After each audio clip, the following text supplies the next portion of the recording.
Je me sens vraiment con de m'être retrouvé dans cette situation.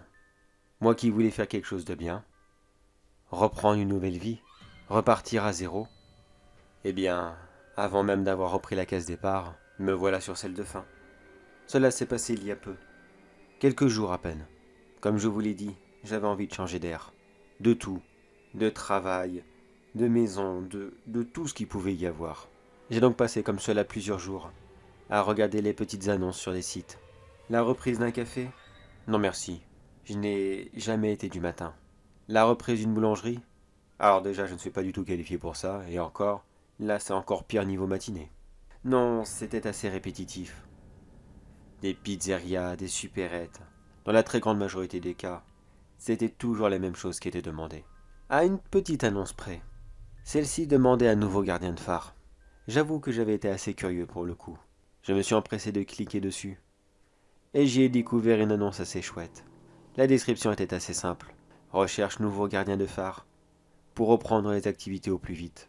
Possibilité de vivre dans celui-ci, car le lieu est abandonné depuis plusieurs années maintenant. Tout meublé, disposant de l'eau et du courant, il a tout le confort moderne qui est nécessaire afin d'y mener une très belle vie. J'ai hésité pendant un temps. Je me suis dit, une annonce aussi atypique que ça ne pouvait être qu'une arnaque. Ou alors, elle était sûrement déjà prise. Non, rien de tout ça. L'annonce n'avait que 10 minutes. J'étais simplement le premier arrivé. Et comme dit l'expression, premier arrivé, premier servi. Je me suis donc empressé d'envoyer un mail à cette annonce. Et j'ai eu un retour de celui-ci assez rapidement. Ils m'ont donné rendez-vous quelques jours plus tard, afin de faire la visite des lieux. Je me rappelle que la route n'était pas très plaisante. En même temps, je m'attendais à quoi? Je vis en plein milieu de la France. Évidemment qu'il n'y allait pas avoir de phare près de chez moi. J'ai dû rouler comme cela jusqu'au bord de l'océan Atlantique. Croyez-moi que je n'avais vraiment pas l'intention de refaire la route d'aussitôt. J'ai pris toutes mes affaires. Mes vêtements, mon ordinateur portable, tout ce que je pouvais embarquer. Le reste des meubles, ce que je n'aurais pas eu besoin pour la suite, était resté à mon ancien logement. J'avais plusieurs amis encore là-bas. J'aurais simplement demandé à l'un d'entre eux de débarrasser la maison ou d'essayer de vendre tout ça dans un vide-grenier. En arrivant dans cette petite ville, je fus accueilli par le maire lui-même, qui était désespéré à l'idée de ne pas retrouver preneur pour le phare. Celui-ci était très important pour la commune, mais faute de moyens pour le rénover, il était à l'abandon depuis plusieurs dizaines d'années. C'était seulement depuis peu qu'il était à nouveau vivable. Mais bien sûr, l'ancien gardien de phare, lui, avait déjà pris sa retraite. J'étais donc bien parti pour devenir le nouveau. La visite du lieu avec le maire fut très rapide. Après tout, un phare, ce n'est jamais bien grand. Mais je fus quand même surpris de voir le confort qu'il y avait. À quelques petits équipements, bien sûr. Mais ça, à la limite, je les avais chez moi, j'aurais pu très bien faire un autre voyage beaucoup plus tard. J'ai dû passer cette nuit-là dans l'hôtel du village, car la procédure n'était pas encore terminée, et je ne pouvais pas officiellement emménager dans ce phare. Mais bon, ils ont été quand même sympathiques avec moi. Normalement, cela aurait dû durer une semaine. Mais ils savaient parfaitement que je n'avais pas les moyens de payer une chambre d'hôtel pendant une semaine.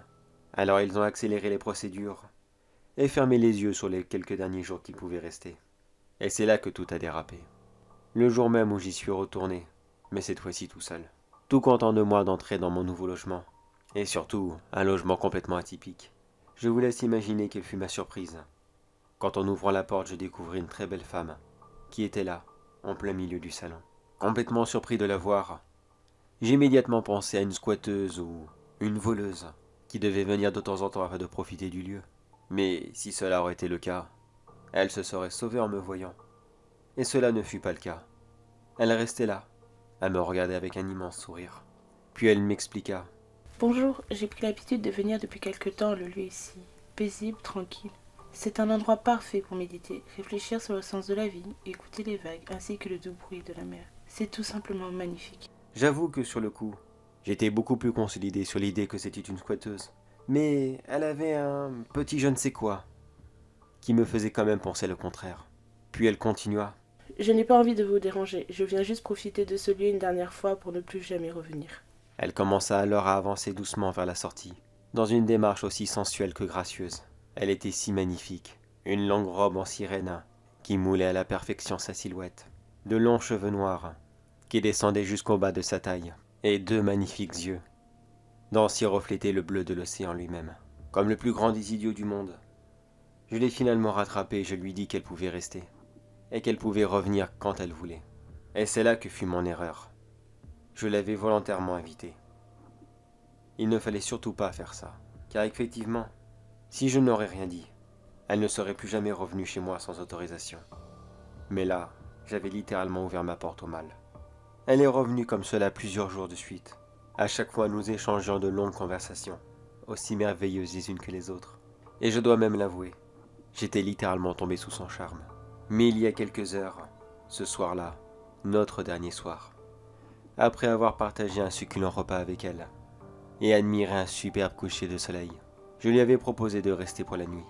Elle me répondit alors: Je reste pour cette nuit avec grand plaisir. J'ai attendu cet instant si longtemps que je ne peux refuser une telle invitation. J'étais tellement heureux à l'idée de la soirée que nous allions passer ensemble. Mais quelques instants plus tard, quand le soleil disparut complètement, et que la pleine lune montra son visage, elle fit de même, et elle quitta cette enveloppe humaine, qui pourtant était si parfaite. La femme se changea en une immense créature, monstrueuse, littéralement mi-homme, mi-poisson. Alors, mon joli, tu n'aimes pas mon apparence? C'est ça, cours. Je finirai par te trouver, le phare n'est pas si grand. J'étais tellement surpris et effrayé en même temps de voir cela. Je pense que, ça y est, je venais enfin de prouver que les sirènes existaient.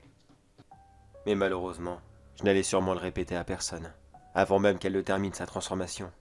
Et j'ai tenté de sortir du phare le plus vite possible. Mais la porte d'entrée était malheureusement verrouillée. Elle devait avoir tout prévu depuis longtemps, car je ne me souvenais pas l'avoir fait. Dans un phare, où fuir? Malheureusement, on ne peut que monter ou descendre dans celui-ci. Mais la petite différence du mien, c'est qu'il possédait une cave, qui avait été creusée dans la roche quelques années plus tôt. Dans un élan de désespoir, j'ai couru en direction de celle-ci, puis je me suis enfermé. Et là maintenant je suis là, à gribouiller ces quelques lignes, sur un vulgaire mouchoir que j'ai trouvé là par terre. Une chance pour moi, il est quand même neuf. Si j'ai un conseil à vous donner, si vous voulez changer de vie, et recommencer du tout au tout, faites quand même attention aux offres trop alléchantes, beaucoup trop atypiques. Car malheureusement elles réservent souvent bien des surprises. Oh, je ne pense pas que le maire soit au courant de cela. Il n'est sûrement pas dans la magouille, je ne l'accuse pas. Mais malheureusement mon absence va sûrement faire venir beaucoup d'autres intéressés ici. Et j'ai bien peur qu'ils connaissent le même sort. En même temps, comment peut-on résister à une si belle femme? Le seul réconfort que j'ai dans cette situation, c'est que les dernières choses que j'entendrai avant de mourir, ça sera elle, qui est là juste devant la porte, et qui ne cesse de me répéter: Ouvre-moi cette porte, mon chéri. Tu n'as quand même pas peur de moi. Nous avons passé de si beaux moments. C'est moi. Allez, ouvre, s'il te plaît.